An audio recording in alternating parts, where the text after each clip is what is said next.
Hi everyone, thanks for joining us this afternoon. I've got Emily Forbes here with me today. Say hi. Hi everyone. Thanks for joining me, Emily, and thanks to everybody for joining the call this afternoon. So I'll introduce myself. I'm Christine Boston from 3minuteleadership.com and I will be your host for this session. Today, I am joining from the Centre for Alternative Technology in Machynlleth in Mid Wales, which is a really inspirational place to be. We call it CAT for short. It's an education centre for sustainability and an ideal reminder, I think, of the importance of balance and harmony for both people and planet. And given that we play a key role, a central role in the ecosystem, keeping ourselves well, I think this is fantastic venue to be at to be having this discussion today. So I'm really happy to have Emily Forbes with me this afternoon and really looking forward to a discussion about leadership and wellness. So hi Emily, welcome. Hi Christine, and hello everyone else, and thanks for having me. So it would be really great to know who else is on the call. So if you want to, perhaps you could introduce yourselves in the chat, say where you're joining from, and maybe something about what you're hoping to get from this session. So we can get to see who's with us this afternoon. That would be fantastic. And then just a couple of things before we get started. I need to make you aware that this discussion is being recorded so that we can watch it back after the event. Then to introduce 3minuteleadership.com to you all, it kind of began as a blog project back in 2015 and it's continued to develop.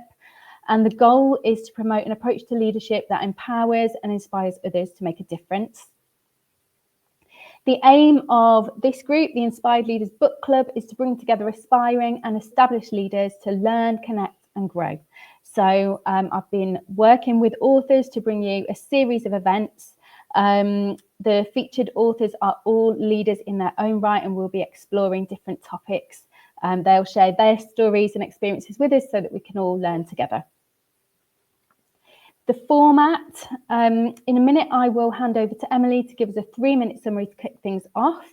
And then we will have some further discussion between us, explore in a bit more detail, and then I'll throw it open to you. So if you have questions as we're going along, please add them in the chat and we will explore those when we get to that. So I want to then introduce our speaker for this afternoon. Emily Forbes is author, coach and founder of Wylde Wellbeing. After 22 years in the public sector, including more than 12 in the C-suite, Emily has decided to embark on a new journey which prioritises health and wellbeing as she navigates life with a chronic illness. Emily's book, Too Hard to Swallow, documents what has been a very difficult journey. And it's a story of transformation and resilience that I think is important for us all to hear. So, Emily, I will hand over to you then to kind of share a bit of a summary to kick off this afternoon. Thanks, Christine. So yeah, I'm Emily Forbes, and a few years ago I set up Wylde Wellbeing really to help women navigate life with big changes or challenges, particularly around chronic illness or managing disabilities, because I'd been diagnosed with a number of incurable conditions myself and really was sort of struggling to live with them and cope with them. And they were incurable, which was, I suppose, one of the biggest issues for me. And essentially, I was looking for someone to help me go through that journey, really. And because I couldn't really find the person that I needed, I couldn't really find that support out there, that sort of holistic, integrative model where I could talk to someone about what was going on. I thought, well, if I can't find that, then I'll set something up myself and I'll help women to achieve that. So I suppose it's probably helpful to say on here, for those that don't know, I've got an eclectic mix of chronic illnesses that I've been collecting over the last sort of 5 years. essentially I've got some digestive dysfunction where I can't swallow food properly. And I've also got some autoimmune issues and some energy limiting conditions as well. And so they've all sort of culminated together, really, to the point where I'm at today, talking to you and introducing my new book, Too Hard to Swallow, which really is the sort of journey of the last 5 years and coming to terms with those complex layers of chronic illness. And also, I think as a woman in leadership, I've also faced different battles, maybe, and different strains and pressures as well. And I really want to bring that women's health gap to the forefront. There's definitely a gender health gap that we need to look at in terms of diagnosis times, in terms of being listened to, in terms of, managing chronic illnesses and chronic conditions and ill health. So I think that's important, and that's part of the journey for me too now. Up until really recently, I was the CEO at Barry Town Council. I've been there for 9 years, but it's got to a point where the challenges and the daily sort of limitations and symptom management of living with chronic illness and disability has got to the point where I can no longer do that full-time work anymore, especially not at that executive level. And I think that's the other gap, I think, for women, is that often at a high level of leadership or in executive roles, there's not necessarily the support there for people living with chronic illness, and it's not really understood because it can be very invisible. Externally, you can look okay, you can articulate okay, but behind the scenes, there's an awful lot going on. So yeah, that's a little bit of an introduction about me. Brilliant, thank you. And it really is a fantastic book. Thank you for kind of making sure that you were able to capture those experiences so that others can learn from it. What I really enjoyed is, obviously I got a feel for kind of the journey that you've been on, and that has really been a journey of transformation for you, hasn't it? But also the practical tips that you set out, I think, are brilliant for anyone.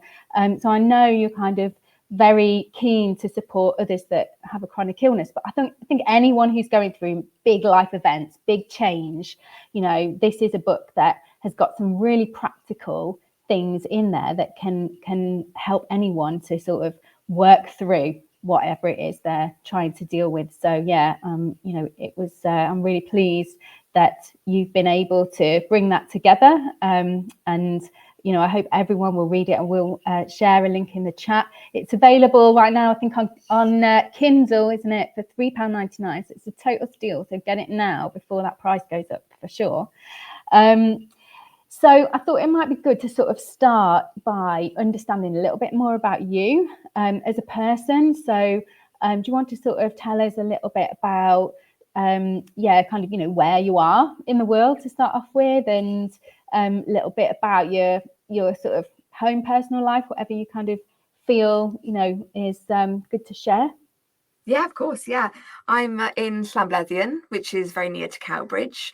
So quite rural, but close enough, to civilization here in Llanblethian, which is lovely.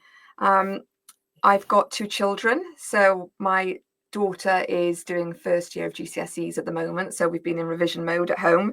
And my son is second year at uni too. So sort of quite grown up children. I think in terms of how my life looks today, it's very different to how it looked a few years back. So my sort of pace of life has changed dramatically. And in terms of the sort of hamster wheel, I think, that a lot of women are on, and trying to spin all of the plates.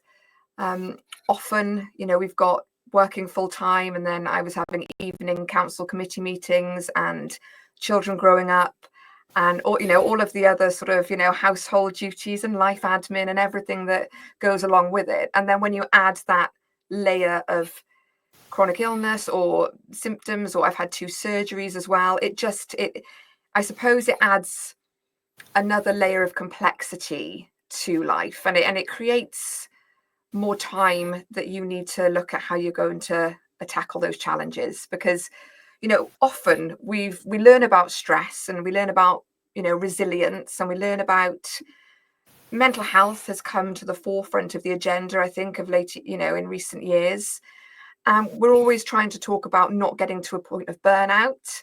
But I don't know if we do that with physical illnesses or disabilities, and actually whether we've, there's a bit of a blind spot there, whether we've taken our eye off the ball in terms of that.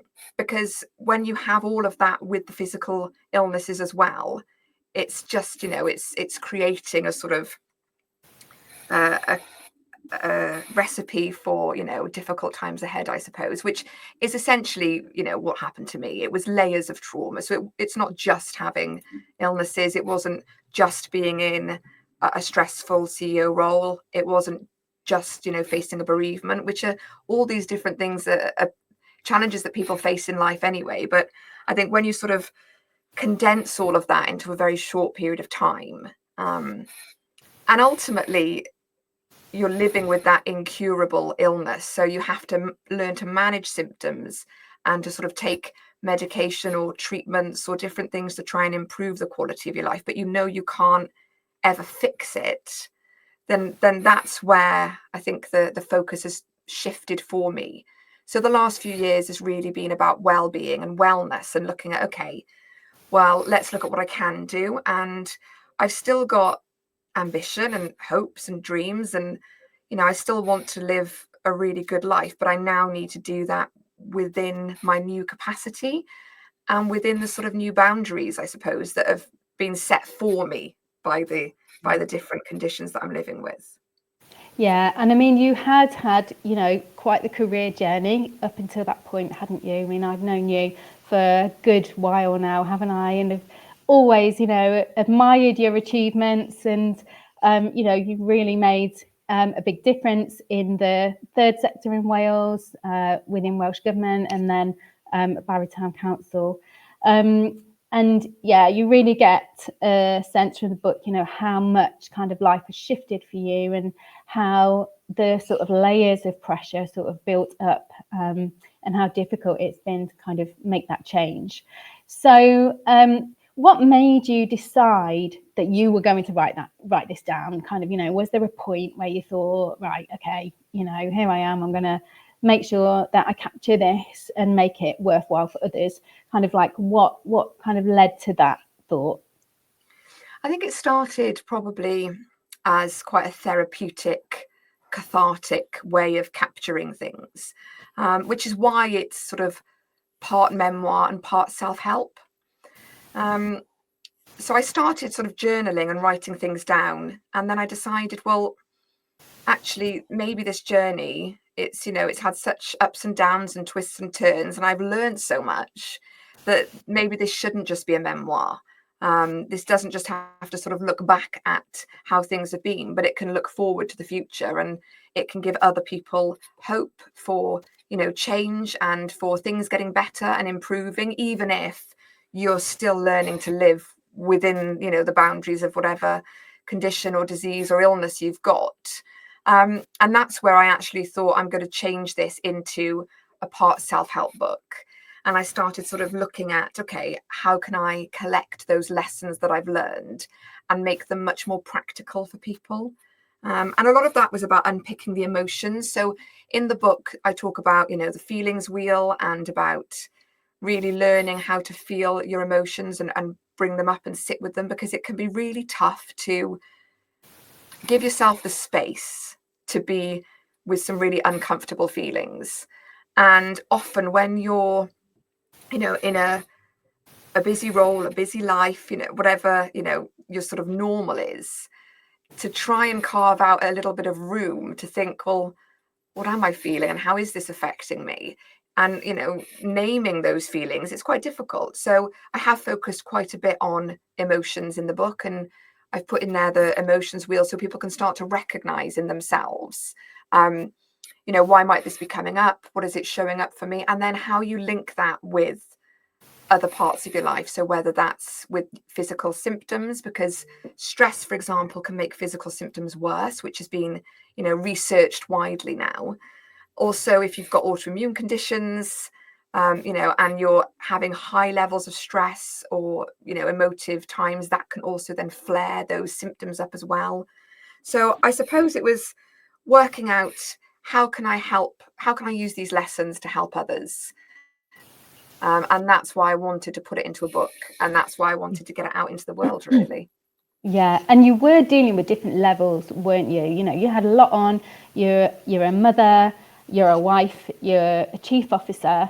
Then you're having health symptoms. You had a bereavement. You went through a divorce. It was just seemed to sort of layer up for you, didn't it? So, sort of like, how important do you think it is to be? What's the key, do you think, during those times to sort of being able to manage all the pressure that you're under? I think sometimes, and I talk about this in the book, it's about being vulnerable and opening up and actually showing the authentic you, because often we wear a lot of masks. We wear, in work, we wear masks, at home we might. I think particularly in leadership roles, when you're managing your team and all of the staff and they're looking to you for guidance, for management, for supervision, for support, and then you're reporting to, whether it's, maybe in a charity, you're reporting to a board of trustees, or, a company, to your shareholders, or in a council, you're reporting to 22 politicians. You're almost sandwiched in that place between where, where do you go to for that support? And you're trying to hold it all together. And I think it's about reaching out and telling someone and communicating that and being really open and honest and saying, actually, I've got a lot going on. And I'm not afraid, or, I'm not unwilling to admit that I need some help here. And I think sometimes we don't, when we're trying to be the strong one or the resilient one or the one that holds it all together.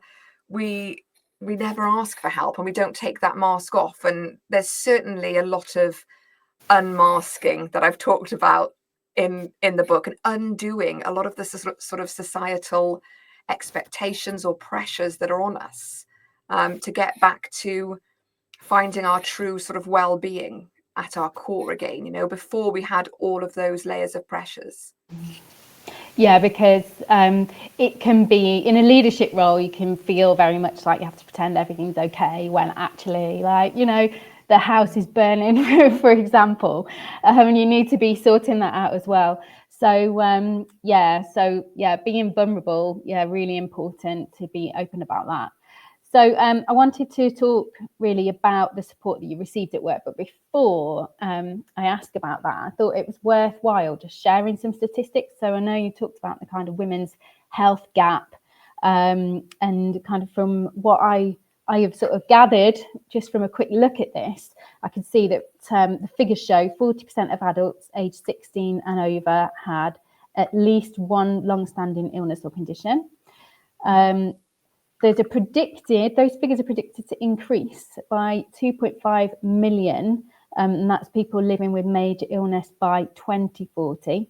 And then it's more likely to impact women than men as well, with women likely to spend a larger proportion of their lives living with ill health or disability because of a longer life expectancy. And then it's important, I think, to mention, we're in Carers Week this week, and like the impact of unpaid care on ill health. So there are unpaid carers that are at a higher risk of experiencing ill health, both physically and mentally, because of the pressures and demands of their roles. And again, it's sort of like taking on all this responsibility, coping with all these things that are happening, and then still trying to perform at work. So, you kind of talk in the book about what was happening at work, how you were supported, or where you felt that maybe you could have had more support. So I wonder if you could sort of say something about how you think employers and workplaces can be supporting those people, because we're talking a big group of people. This is like a big impact on productivity, isn't it? Yeah, absolutely. And there's some stats that the millions and the gender health gap is actually costing across the UK economy as well as globally. And I think in terms of the sort of G20 countries, I think, we're doing really poorly as a country in terms of our support for women's health issues. I think in the workplace, so some of those, I'll break it down probably, I'll start systemically, I think. First of all, I think some of the issues come from the fact that women's health issues are maybe under-researched and underfunded. And historically, a lot of, medications or trials or research have been conducted with men and not with women. So that's probably, one of the big fundamentals. And then obviously more research doesn't get funded in the area, which trickles down. I think in terms of the workplace, we've worked for a long time, haven't we, to increase, female leadership, which I think is fantastic. And, more opportunities for closing the gender gap at work. But then we haven't closed the gender health gap to match that. So it's almost like we've resourced putting people into leadership roles, but the framework and the sort of employers' responsibilities around that haven't necessarily been matched. I mean, it's only recently we've started talking about things like menopause at work, or suffering with endometriosis in the workplace, or reasonable adjustments for other disabilities. And I think when you then come to chronic illnesses and complex chronic conditions, it's probably even harder. I would say that there are frameworks and support out there from places like ACAS or Access to Work or the Equalities and Human Rights Commission, etc., about what good looks like in the workplace. So looking at return to work programs, looking at phased returns, making reasonable adjustments for employees, maybe looking at place of work or hybrid working. But I also understand that there comes a point where if you're contracting with someone to carry out a role, and because of their physical ill health challenges, they can no longer do it, then, there has to be a conversation there as well. Personally, I think occupational health has got quite a big role to play here in terms of their own support and knowledge of managing chronic and complex conditions. Because as you said, more women, so I think it's 80% of autoimmune conditions are actually in women. So there's already a huge part of the workforce that's potentially going to happen to, as well as the women's health conditions at different stages of life. So, the premenstrual stages, and obviously the menstrual stages, and then the post and the menopause stages. So I do think that it's not just employers and managers that need to get on board with this, but it's also occupational health and the experts and the specialists that need to be able to support the employees. And with cuts coming, currently with government cuts to access to work, government cuts to disability benefits that people might be using to top up their incomes, for example, if they're maybe part-time working, we need to look at the systemic problems as a whole as well, not just at the individual workplaces.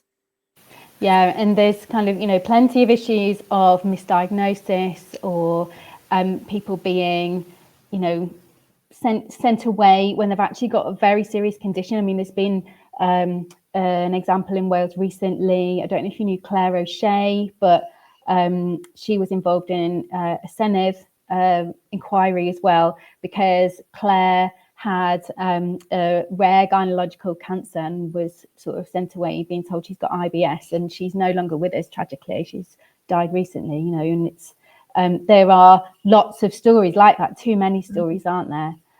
Yeah, there was another one recently with a woman with chronic fatigue syndrome that couldn't eat and was refused tube feeding, and unfortunately again died, and there's been inquests into it as well. And I think sometimes, I know that sort of colloquially we're talking a lot more recently about being gaslit, but medical gaslighting, it does still happen. And I'm not saying that it happens with all doctors and consultants, but on numerous occasions, and I wrote this in the book, when I had choking episodes or swallowing issues, I was told, oh, maybe you're stressed, maybe you've just got anxiety. And yet I know someone who choked on a piece of steak in a restaurant, someone I used to work with, and he had an immediate, straight to A&E, and had an immediate endoscopy and a camera. Whereas I probably, went for years and years and years with lots of episodes until I was taken seriously that I had a swallowing problem. So that also needs to be, we do need to raise awareness of that and bring that to the forefront too, is that people know their own bodies the best. And only you know when something is wrong. You can feel it. And I would say to anyone that, if your gut intuition is telling you that there's something not right, or that you're not, functioning as you usually are, even if that's different for someone else, it doesn't mean that there's nothing wrong with you, because we all experience things uniquely and individually. And what works for one person similarly might not work for another. So, we've got to be careful about sort of sharing magic cures and supplements and that kind of narrative as well, because everyone is individual with all of our different problems. But we've got to be listened to more by health professionals. And I suppose that leads me on to a point that we also need better funding for public services.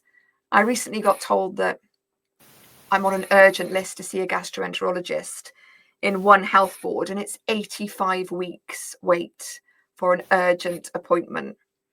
What society are we living in where that's okay, where someone who hasn't eaten solid food for 4 years has to wait for 85 weeks more? It's incredible, really. Absolutely. And I'm just wondering, how long did it take you to trust your gut instinct and to really lean into that intuition? Because for a while you were being told, oh, it's stress, it's this, it's that, and I'm sure maybe you wanted to believe that, and you're just thinking, oh, I'll have another bath, or I'll do more meditation, but actually there's something very serious going wrong. Yeah, and it wasn't until about 2018, 2019 that I actually really got listened to.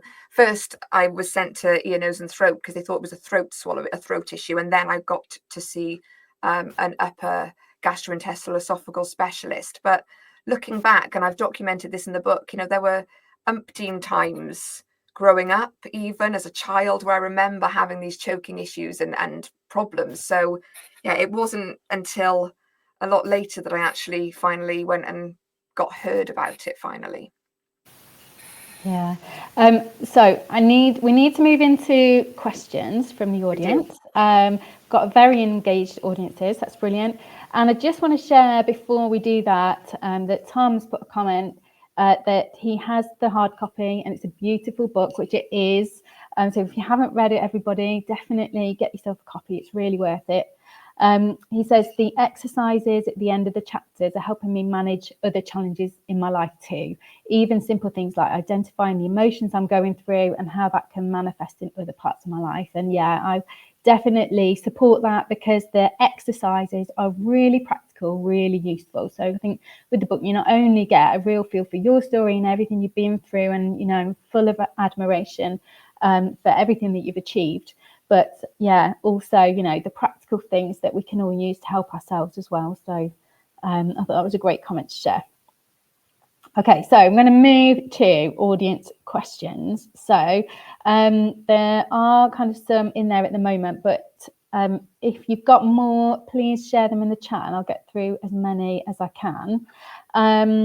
So let's have a little look here. So we've got one about like how to keep yourself well under pressure. So, there's lots of us managing all sorts of different things, and you might, if you're in a leadership role, it's a big and busy, pressured job. How can you keep yourself well under those circumstances? What's your advice for that?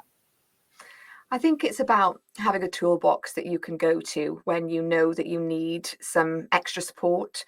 And in order to put that together, I have talked about this in the book, and there's lots of different ways you can do that. But for me, one of the biggest things is just working out, when do you feel at your most, calm, happy, sort of where can you find some peace? And for some people, that might be reading a book, or that might be going on a 5-minute stroll in between meetings.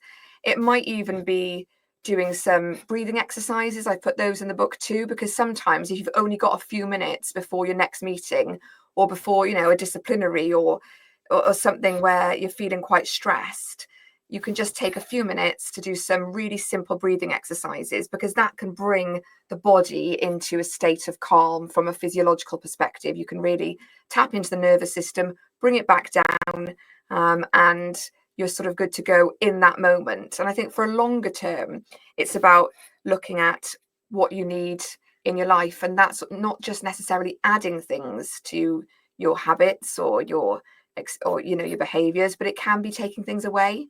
So quite often I like using the the sort of time management matrix around, what can I delegate here? How can I get some extra help? What can I delete? So what do I actually not need to do? Who's telling me I need to do this?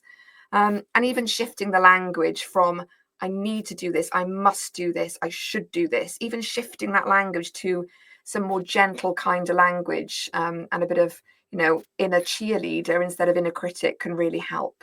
But yeah, there's tons of information in the book in order to sort of create your own toolbox for well-being. Yeah.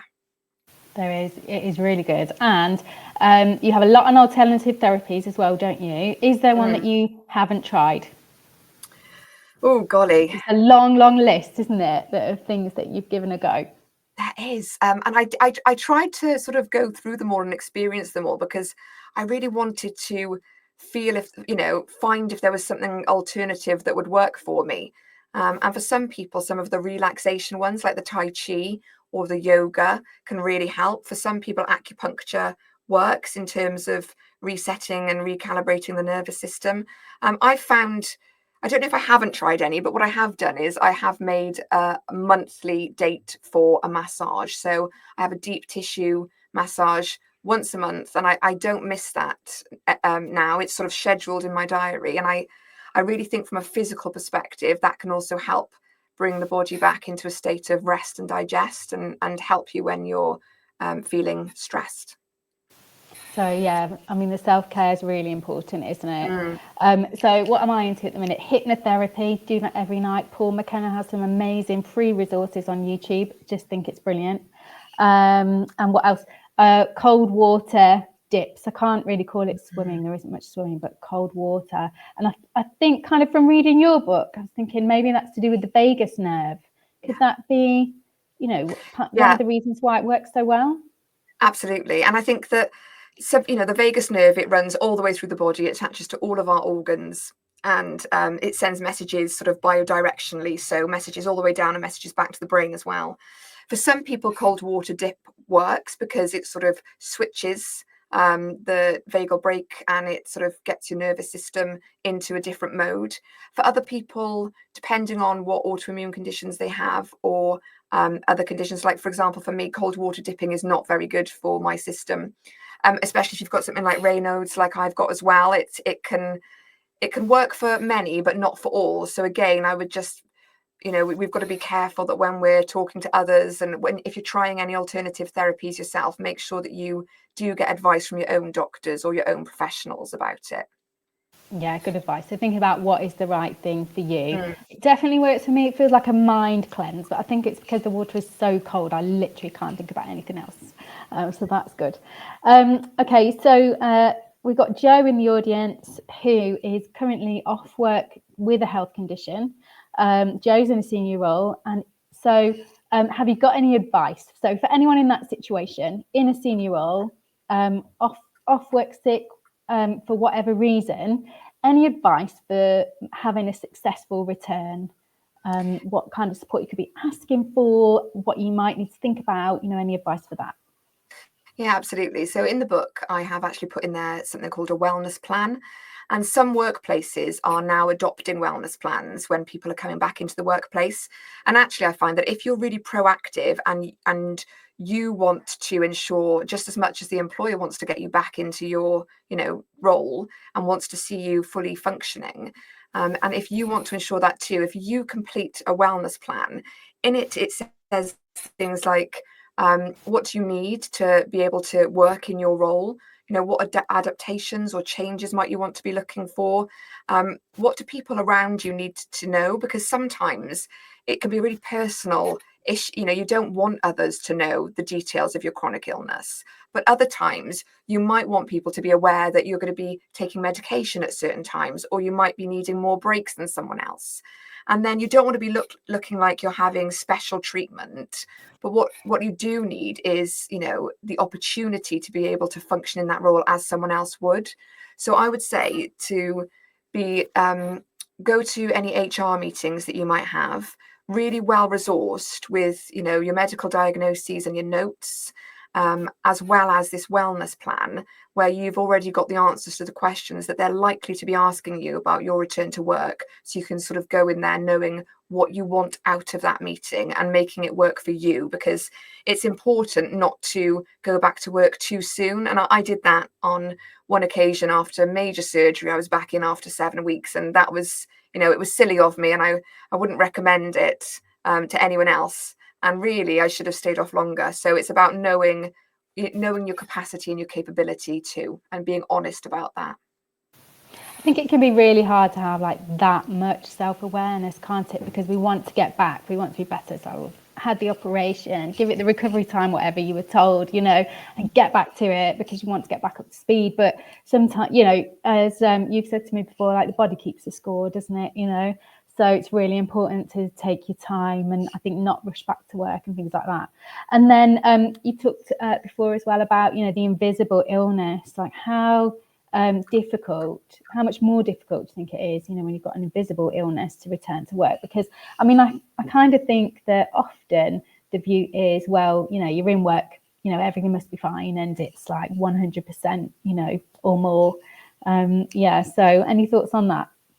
Yeah, I think it's really difficult. And on a few occasions, I actually made a point of sort of doing a big speech. It was on International Women's Day one year, a couple of years back now, talking about the toll of chronic invisible illness, particularly because people can make a lot of assumptions. We're all human and we do that. And you've got to realize that, you can't judge a book by its cover at all. And we need to all have a bit more humanity for other people. We don't know what anyone's going through. And I think, probably 5-10 years ago, there was this mantra in the workplace that, you leave home at home and you don't bring it to work and you don't bring your personal self to work. But actually, if you're going to be engaged as an employee with your whole self, a huge part of that is the chronic illness that you manage or the disability, whether it's invisible or not. And I think talking to people about the layers of that invisibility and what it looks like and, and how it's for you on a daily basis, communicate and be honest and let people know how it's affecting you, because they won't be able to see it. And until people understand, then, until you sort of communicate that, they won't be able to understand. Yeah, brilliant. Thank you. So I've just got an observation from Sarah in the audience, which I'm just going to share before I kind of move to wrapping up. But Sarah says that she noticed that from moving to the NHS to a charity, she now has access to a staff counselling support service and Medicash. I haven't heard that before, but I'm guessing some sort of health insurance benefit.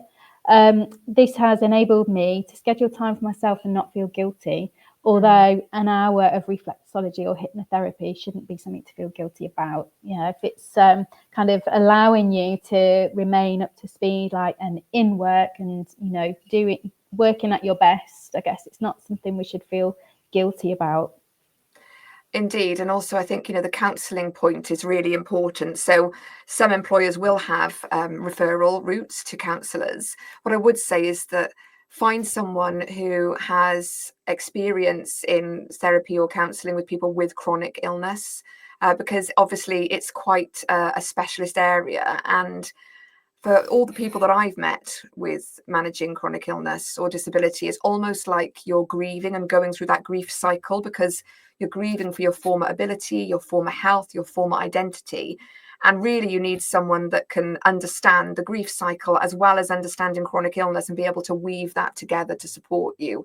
So I'm a huge advocate for psychotherapy on top of any other support that you get. Absolutely. I think that's such an important point. Yeah, the grief of just like how your life was changing and you were struggling to kind of get that back. And it's taken you a long time, hasn't it, to sort of adjust to that and appreciate and understand like who you are now and sort of like go with that change instead of carrying on trying to get back. I got to sneak this last question in and then I promise I will wrap things up. But this is a question from Jenny. And she asks, what are some of the more unusual things employers could do to support employees besides the usual stuff like health schemes or enhanced sick policy? Oh, some more unusual things. What I think creative ideas could we come up with? Well, I think that a lot of workplaces now have mental health first aiders, don't they? But are we doing much around training people in managing chronic and complex illnesses? I think that could be something new that we could be doing, and having champions in the workplace. You know, we might have a champion for menopause or for mental health. Why aren't we having champions for understanding the different layers of chronic illness? And I also think that, yes, enhanced sick policy would be helpful. But also in terms of reasonable adjustments, we need to be looking more at what do reasonable adjustments look like for someone who is managing multiple conditions. Because that might be very different. It's not going to be a physical ramp that needs to be put in that you can sort of tick a box and say, oh, I'm meeting the legislation because I've put a physical ramp in for someone that is using a wheelchair. Actually, you might need quiet rooms, meditation rooms, maybe, you know, rooms which you can have sort of a dark space for people to go and have a relaxing break in. It might even be that you have, you know, specific areas for lunch that is away from the workplace so that people are getting that separation between work and having time for themselves, because often that's where some of the burnout can occur, I think, where everyone's, you know, trying to eat at their desks and not having a good enough break. So we need to be better at relaxation, better at stress management, better at taking breaks, and getting people trained to help us who are managing chronic illness. Absolutely. Great ideas there. So if anybody tries anything different, let us know how it goes. I'd be really interested to hear about it. Okay, so I do need to try and wrap up here now. So before I do that, can I just ask you, like, what's next? What's your next plan? Yeah, you know, you brought this beautiful book to the world. What's your plan now? My plan now is that I'm going to be supporting women by coaching on a one-to-one basis. Very sort of small and limited because I've got to be very careful with my own physical capacity. But now I'm aware of my limitations and my boundaries, but I can still, you know, have that ambition and that want to really make an impact with other women, I think, and learn from everything that I went through and be able to help other women to go through life transitions or changes, as well as chronic illness. But even if it's, you know, managing stress in a difficult workplace or in a leadership role, I think all of the tools that I've collected along the way can be really helpful. And hopefully I can give that one-to-one support that I wasn't able to get 5 years ago. That sounds really good, because yeah, being able to work through that with someone who's experienced it is such an important thing. You know, somebody that hadn't, a coach that hadn't, just sort of wouldn't, I don't think, be able to sort of bring quite the same value. So I need to also say that I just want to kind of promote your podcast. So you have a podcast, don't you, called Sick of It, which I think is a brilliant name for a podcast. And you can access that on Apple or Spotify. Wide range of topics on there.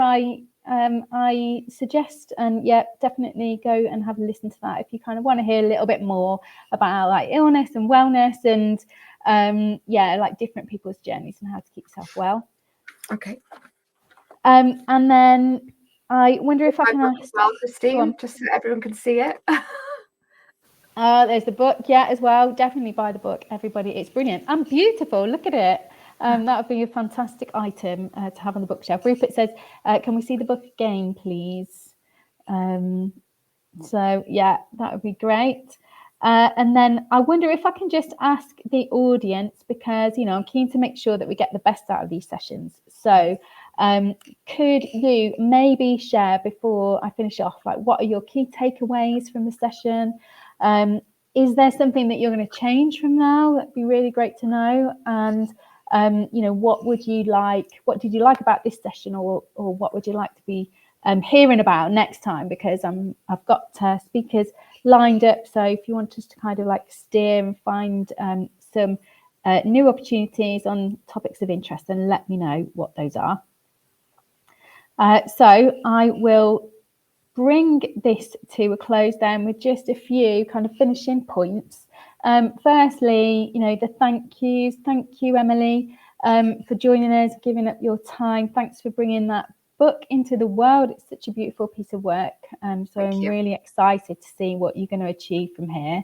And I wish you well in every sense of the word. And I look forward to kind of seeing what your next achievements are going to be, because I know you're a remarkable person. And so this isn't going to hold you back. I'm absolutely certain of that.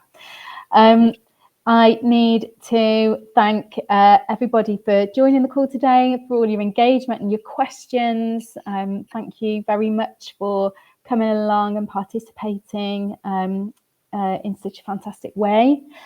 Something about our next event. So that will be in July. And that is with Elizabeth Willits. Elizabeth is the director and founder of Investing in Women. And her book is called Flex, Smart Strategies to Build a Successful Career Around Your Life.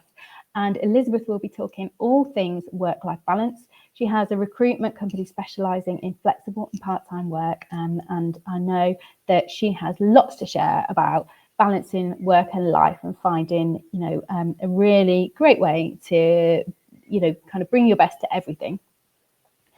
Then if you have found this session worthwhile, which I really hope that you have, please help to spread the word and tell people about it. You can sign up to our mailing list. So I will put the link in the comments after we close, so that you sign up and get the kind of latest information for future events if that's of interest to you. And then if you want to find out about any other support that we're offering, or I have a regular blog, if you want to read that, that's at 3minuteleadership.com. So thank you all for joining. It's been a brilliant discussion. I'm glad to have you all with us, and I will see you again soon. Diolch yn fawr iawn.